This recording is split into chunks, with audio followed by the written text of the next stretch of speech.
Fascist হাসিনার পতনের ১ মাস পূর্তির শহীদি মার্চে ছাত্র জনতার ঢল নামে রাজধানীর রাজপথে।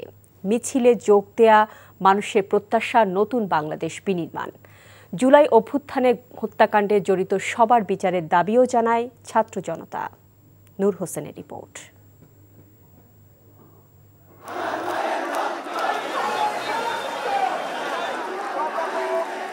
বৈষম্যবিরোধী ছাত্র আন্দোলনের আহ্বানে সাড়া দিয়ে নির্ধারিত সময়ের আগেই ঢাকা বিশ্ববিদ্যালয়ের রাজু ভাস্কর্যের পাদদেশে মিছিল নিয়ে হাজির হয় হাজারো ছাত্র জনতা।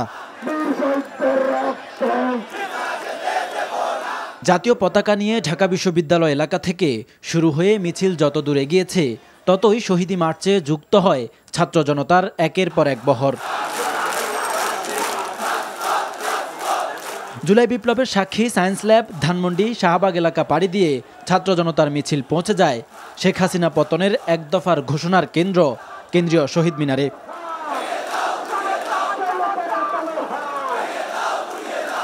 জুলাই অভ্যুত্থানের হত্যাকাণ্ডের বিচারের দাবির প্ল্যাকার্ড হাতে মিছিলে উপস্থিত ছাত্র জনতার প্রত্যাশা বৈষম্যহীন এক নতুন বাংলাদেশ।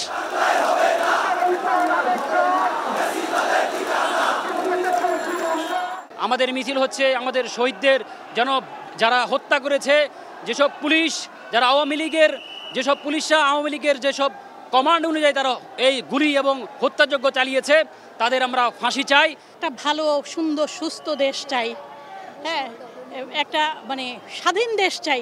বিপ্লবের সুফল সবার ঘরে পৌঁছে না দেয়া পর্যন্ত লড়াই অব্যাহত রাখার ঘোষণা ছাত্র জনতার। এই ছাত্র সমাজ অনেক দিন পর জাগ্রত হয়েছে। এই ছাত্র সমাজ আর কোনোদিনও ঘুমাবে না। আমরা অবশ্যই একটা নতুন বাংলাদেশ চাচ্ছি। বাংলাদেশে অন্যায় থাকবে না, সবাই নিজের মতো করে দেশকে ভালোবাসবে।